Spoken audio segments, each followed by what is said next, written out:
I'm Nick Larson. I've been working on proteins and protein therapeutics for over a decade. Started working on them when I was an undergraduate at the University of Colorado. I think I first used a CD spectrometer there. And then I went and got my PhD at the University of Kansas. And there we had 3 CDs. There was plenty of them around, and I got lots of use of them at that point. And then, I transitioned to the industry, and I've been working on protein therapeutics, oligonucleotide therapeutics, AAV therapeutics, lots of different types of molecules.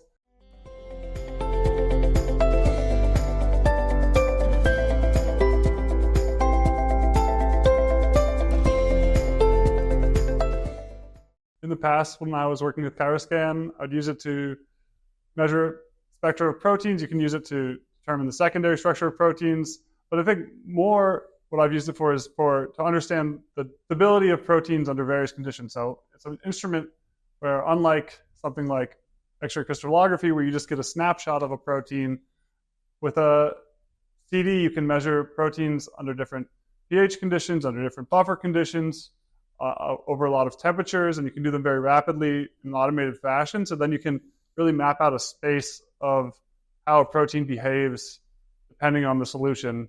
And so that's what I've used it for most. I think also in industry it's quite common to use it for comparability exercises. So if I make one batch of a protein, then I make a second batch and a third batch, and so on, just confirming that the structure of the protein is the same across all those batches.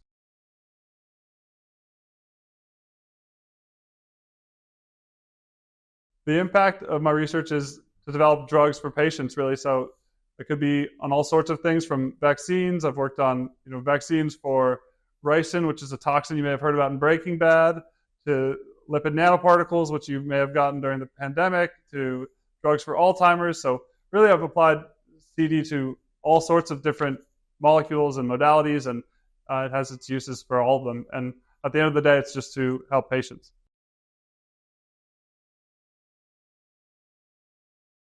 The key features of the Chirascan that are really nice is the automation. One with the Q100 is really nice because you can set up a 96-well plate and just walk away and come back the next day or on Monday after the weekend, and all your samples are run and your data is ready to go. I think the other big key feature is the temperature ramping. I've used that pretty extensively to understand the thermal stability of different molecules.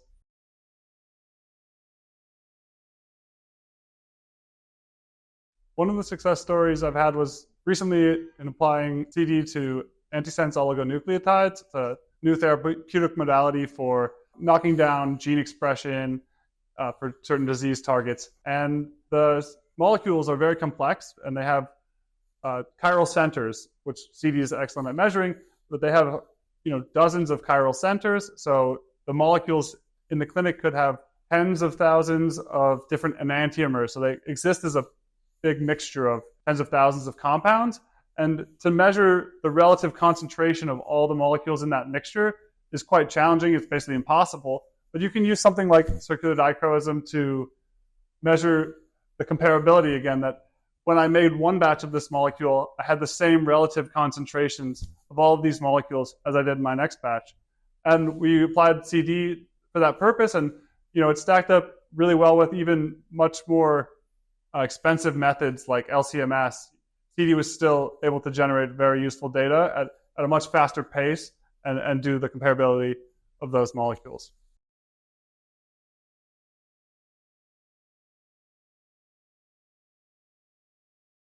One word I would use is practical, because for me it's just been relatively straightforward to get the data that I need to get to understand the molecules I'm working on and progress in either the formulation development or the comparability exercise that we're undertaking.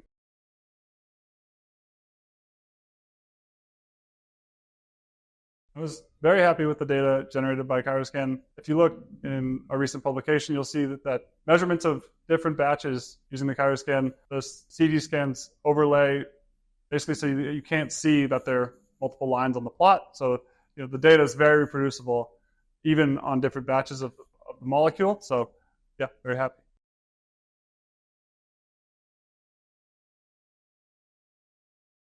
The service with the Chirascan has been great. I think Cam has always been very responsive to me. She's basically always responds back within a day. And I've called her on the phone a bunch of times, and she's always been very helpful in helping me get my problems resolved when they do arise.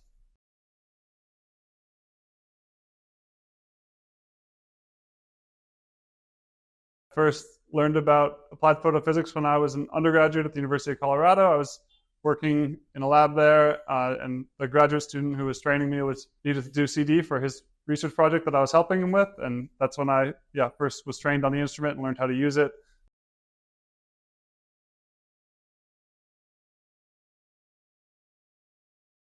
Someone asked me if they should buy from applied photophysics. I would encourage them to. I think overall my experience has been positive, and if you need CD data, then it's going to generate it, and you can generate lots of it very quickly.